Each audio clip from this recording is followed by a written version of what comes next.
On this week's edition of New York Now, the remains of Hurricane Ida rock downstate New York, and Governor Hochul calls for action. And I don't want this to happen again. And lawmakers make a special trip to Albany to act on evictions and more. Keisha Kluge from Bloomberg and Ryan Tarnelli from the New York Law Journal join us for this week's panel. Then, Tuesday was Overdose Awareness Day. We'll speak with Senate Alcoholism and Substance Use Chair Pete Harckham about the state's opioid addiction crisis.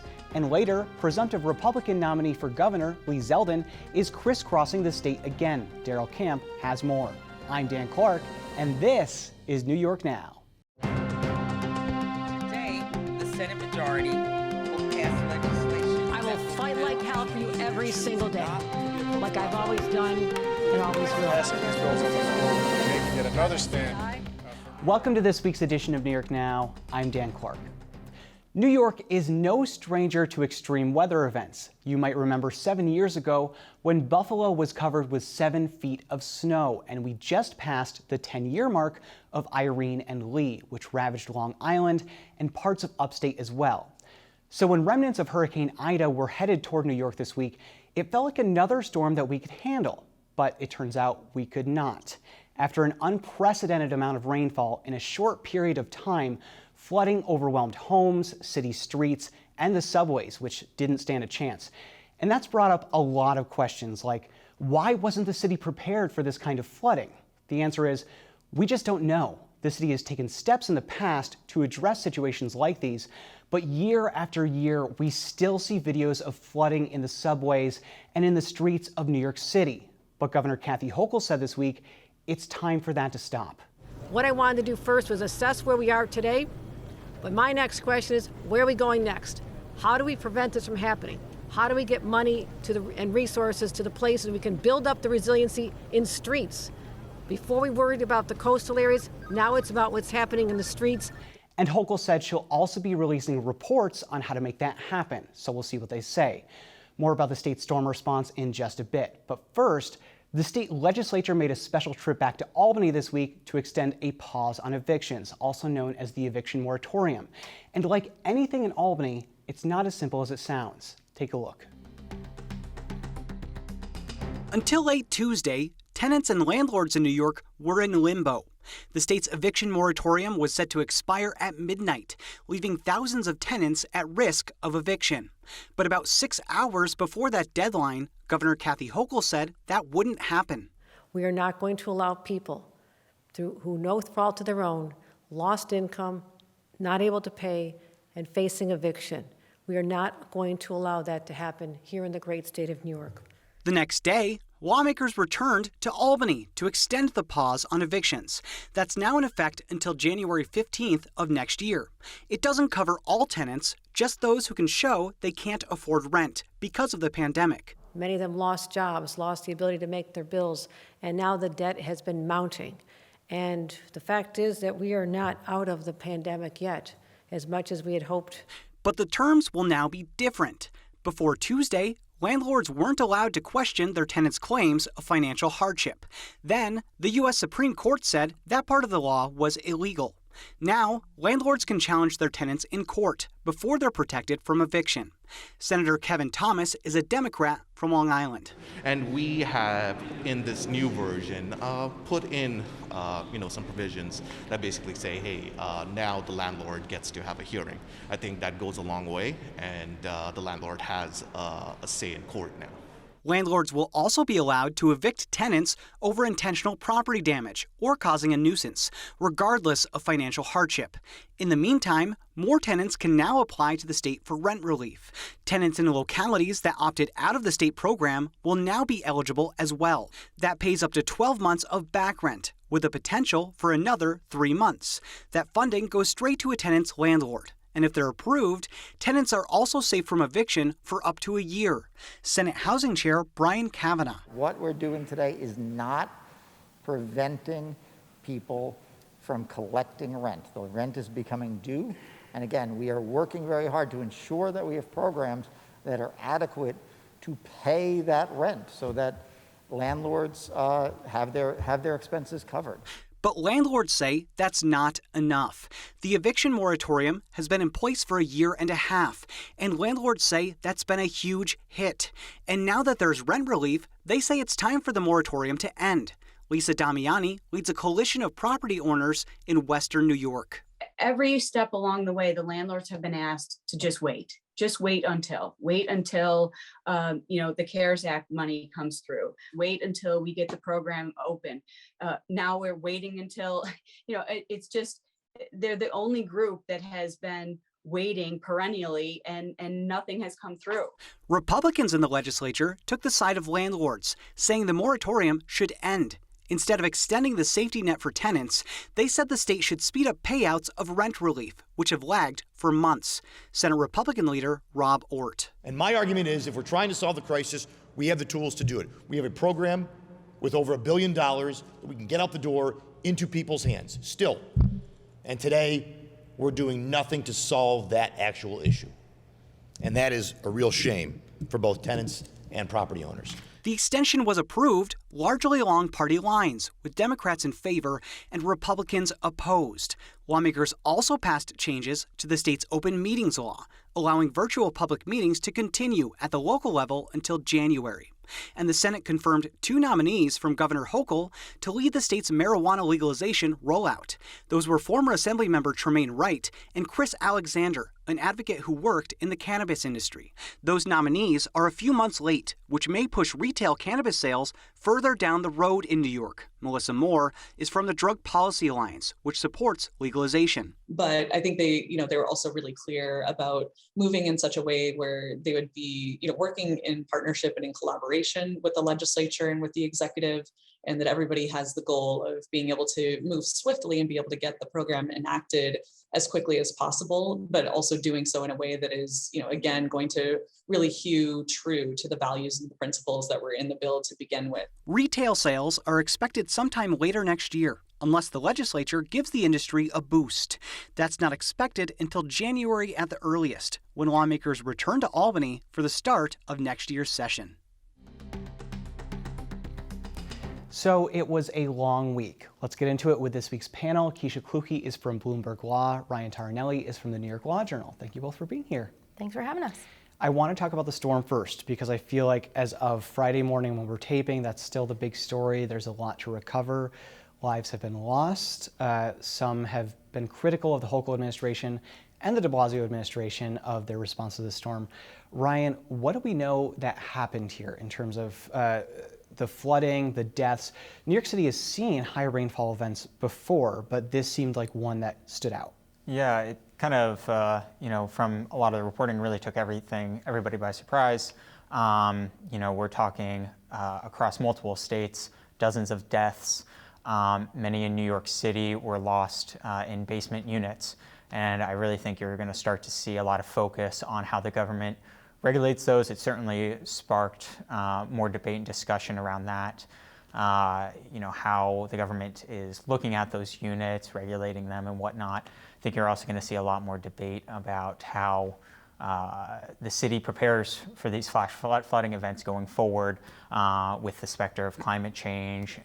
And so I think that those are the main discussions here. But, to your point, you had these really tragic videos, these really dramatic videos slingshotting across social media of just floods, roads flooded, storm floods rushing into subway corridors. So I think that those images really, shock the nation, but also are really highlighting this issue for lawmakers. I don't want to be graphic about this, but the basement apartments issue is a real thing, because I've lived in a basement apartment before and I could not imagine being in one as it flooded. But another point about it is, as this rainwater gets higher and higher, it's almost like you're trapped in a car underwater, where your door and your windows are sealed shut at that point. It's not as easy as the water's up to here and you just walk to your door and walk out to safety. And also, you have to recognize that if you did get to your door and you open it up, you'd be immediately submerged by a wave of water.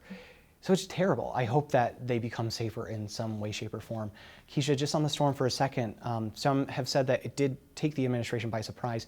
Do you think that this is more of a learning curve for Kathy Hochul? Because she just took office last week, and As we know, she wasn't really close with Governor Andrew Cuomo when he was in office, so she wasn't really too involved in that storm response. Not that she doesn't have experience with it. Well, and I think, like you said, she just took office last week. She's got a lot of balls in the air right now. And she did mention, you know, these sort of 500-year storms are no longer 500 years. So I think she recognized that the state needs to do more to prepare, and not only prepare for water rising up, but water coming down and in, which is not something, they were more concerned with the subways before, and I think the basement issue wasn't thought about for some reason. And I think she's also kind of juxtaposed to her predecessor, who, you know, was the governor of action, Andrew Cuomo, who, you know, had his windbreaker on and was out, you know, digging people out of the snow and doing whatever. So I think she kind of has that she has to overcome. And I think we haven't seen, she's been talking to a lot of federal officials, which is great, but I think we're gonna have to see some more action from her moving forward. Yeah, I think so too. And especially in situations like these, you wonder how the administration is going to respond in the long term. They said that the storm drainage systems were blocked. And from my perspective, I don't know how you have a storm coming in that could cause significant damage. And as the city administration, how do you not check those storm drains and make sure that things are going to drain correctly? Maybe that's not their fault. I have no idea. I'm not there on the ground. And the real question too becomes, you know, for state politicians, is this still going to be on the minds when everybody comes back into session in January, presumably? You know, is this going to be something that still extends to that? Is that going to be on people's minds, or people are still going to be talking about what happened with this storm, which is going to be interesting to see. Speaking of session, we had a special or extraordinary session this week. Lawmakers made a fun trip back to Albany for one day. It feels like it lasted about 5. Keisha, I want to go to you. So they passed this extension of the eviction moratorium. We went over the details a little bit earlier in the show, but how are people reacting to this? How is this going to change people's lives? Well, I think that tenants kind of breathed a sigh of relief, and tenant advocate groups were just over the moon that they came back and did this. They were a little dismayed by the timing because the state's moratorium had actually expired on the 31st, which was Tuesday. So it kind of left this time period of limbo, and also the transparency of the bill, because no one got to see the bill. It came out, lawmakers were supposed to come in at noon. The bill came out at 2, and then they were expected to vote on it. So I think there was a little bit of hesitancy there. I want to point out, just really quick, this was not a surprise, by the way. The eviction, they extended this deadline until August 31st. They extended it in March, I believe, or April, one of the two. So it's not like we didn't know that this was coming. And with the numbers rising, I have to wonder why they didn't think about this a little bit earlier. But well, and I think one of the issues for that is that the U.S. Supreme Court knocked down the federal moratorium, which would have helped some New Yorkers through October. So I think lawmakers were thinking they had more time, and then all of a sudden it was like, oh wait, we don't have that protection. I think it's also important to show, or to say, that the Landlord Association has already said next week they're suing. They're not happy with this at all. I'm not surprised. Go ahead, Ryan. And to the point too, is that while they did, it's kind of fascinating too, because while they did lengthen the anti-eviction protections, right, they also in some areas loosened those protections for tenants. You know, Keisha, to your point, there was a Supreme Court ruling that basically said, hey, you have to give landlords the ability to challenge a self-declaration of hardship in court. So the legislature then addressed that. Then the legislature also basically are allowing landlords to go forward with eviction protections, to go forward with an eviction when a tenant is either found to be a nuisance to the property or is causing significant damage. And so it's going to be interesting to see how the court systems react to that. Does that become a major thing? Do more tenants start to be evicted because of that? It's kind of a wait and see at this point, but it's interesting that at one point they lengthened it, but also in certain areas there are less protections. And I do want to point out that the loopholes that you talked about, the property damage and the nuisance thing, that doesn't matter with financial hardship. So even if you have a financial hardship, your landlord can still start eviction proceedings on those two bases, just for people that know. Keisha, another thing that happened was we had the first 2 appointments to start the state's marijuana legalization rollout. We had Assemblymember Tremaine Wright, who's going to head the Cannabis Control Board, and Chris Alexander, who's going to be the executive director of the Office of Cannabis Management. So what's going on there? Do we see retail sales starting later? How are people reacting to this? So I think people were really excited because the appointments were kind of delayed. Governor Cuomo signed the bill in March of this year, and the appointments had still not been made. And the big thing with these is that these two appointments needed to be confirmed by the Senate, and session ended in June. So if they weren't coming back, these appointments couldn't have been confirmed before January, which kind of would have, when you're thinking about the growing season of this, you're talking about needing to get it started in spring. And the regulations still need to be made, licenses need to be distributed. So there's a lot to this. And I think a lot of the business organizations, and especially the social equity aspect, trying to make sure that, you know, the little man gets his chance to open this up, and communities that were hard hit by the drug war have the chance to have businesses. Those are all things that need to come into play. So when I was talking to business groups, they were overjoyed that these appointments were made. There's a few more that still need to be made. The legislature, the Assembly and the Senate both have one pick, and Kathy Hochul has two more that don't need to be confirmed, and then they can start making these regulations. And then we're hearing the sales could start in as late as summer, the end of summer next year. It's going to be interesting to watch, but we do have to leave it there. Ryan Taranelli from the New York Law Journal, Keisha Kluge from Bloomberg. Thank you both so much, as always. Thanks for having me. Moving on now, Tuesday was International Overdose Awareness Day. As we've told you, New York's opioid addiction crisis grew during the pandemic last year after a few years of progress. According to state data, there was a 22% increase in opioid overdoses last year compared to 2019. And that has some calling for more action from the state. Protesters gathered outside Governor Hochul's office this week to push for overdose prevention centers. Those are places where people could use drugs under medical supervision without being arrested. Win Periasamy is from Housing Works, a group that supports those centers. Throughout the pandemic, more folks have died from preventable overdose, and this is a solution that has been shown both from evidence as well as from the sites around the world, that this is a solution that can really help save lives, and we are asking not one more. Those centers are just one idea that lawmakers say could curb the state's opioid and heroin crisis. New York is expecting a windfall of more than $1 billion from settlements with major opioid companies. And there's a lot that can be done with that money. For more on that, I turn to State Senator Pete Harckham, who chairs the Alcoholism and Substance Use Committee. Senator Pete Harckham, thank you so much for being here.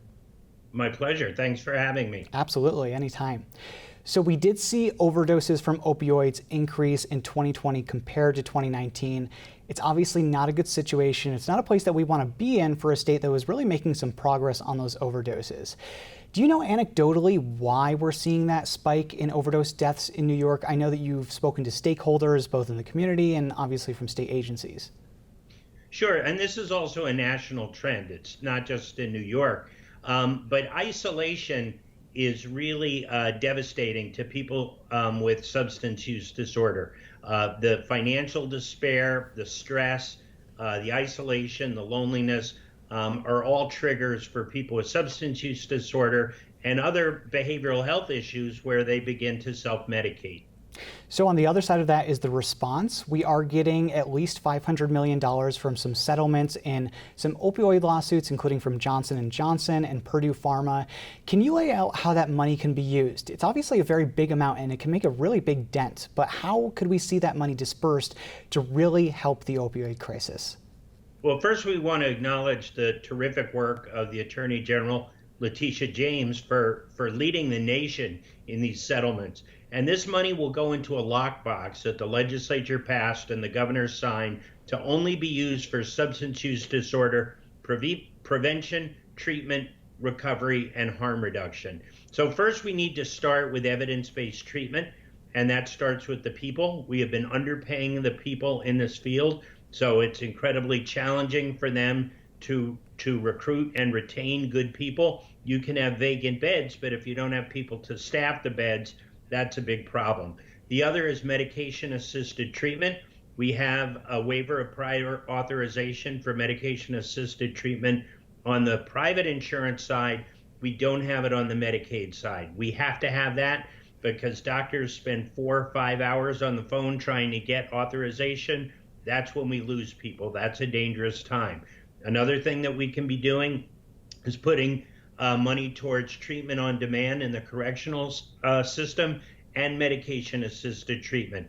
The overdose death rate for people coming out of our correctional facilities is far higher than the average population. And the reason is they still have the disease of addiction and they've lost their tolerance, and they come out and they use, and unfortunately they perish at a very high rate. So we need to look out for that population.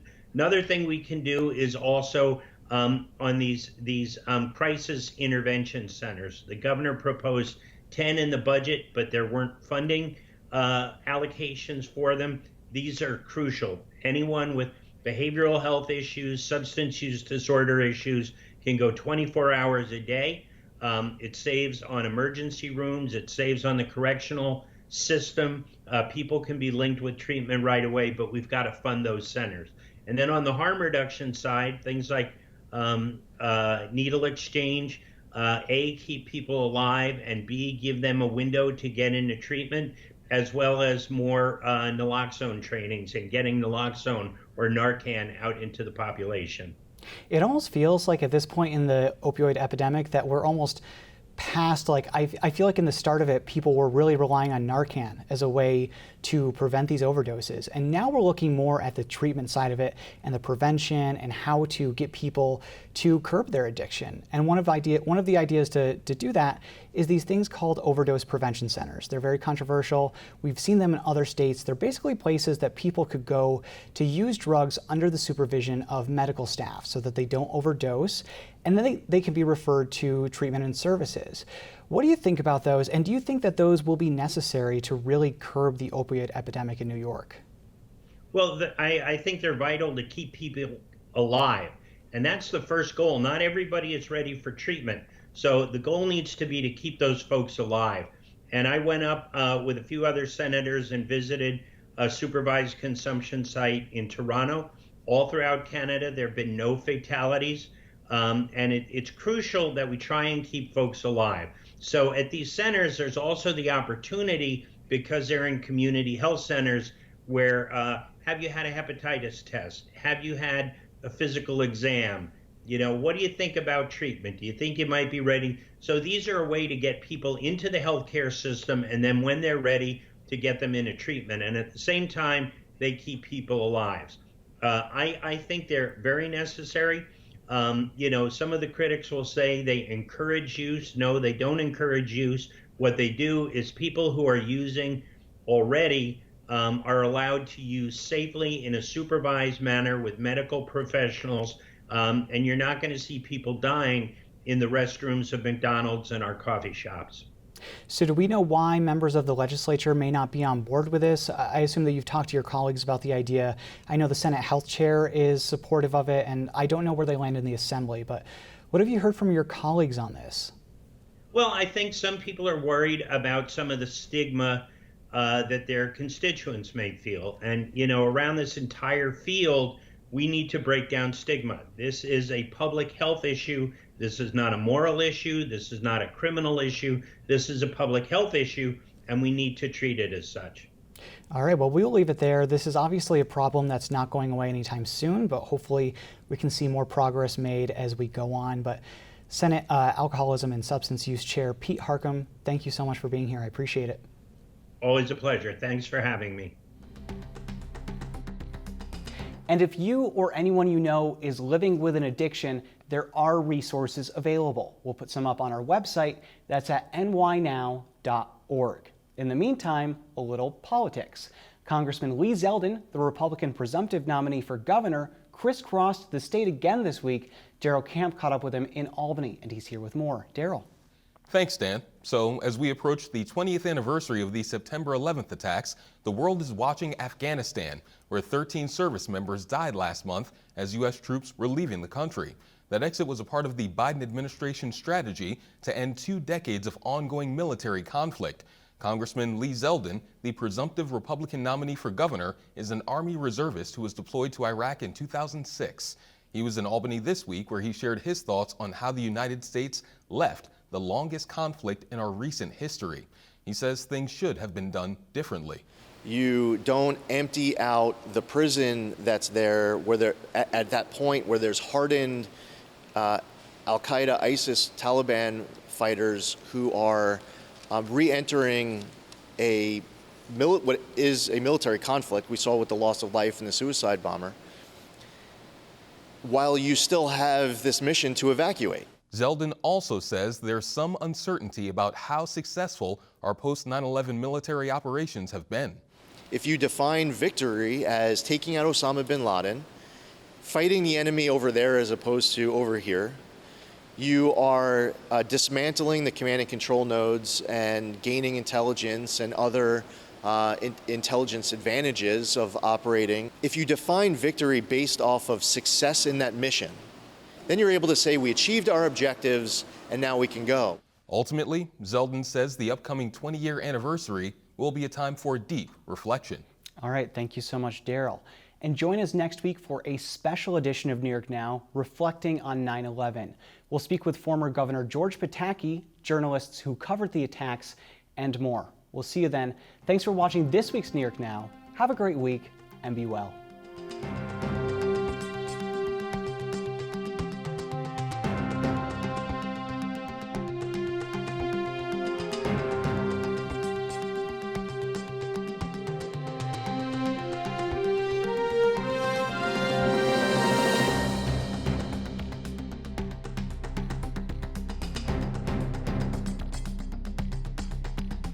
Funding for New York Now is provided by WNET and by the Dominic Ferrioli Foundation.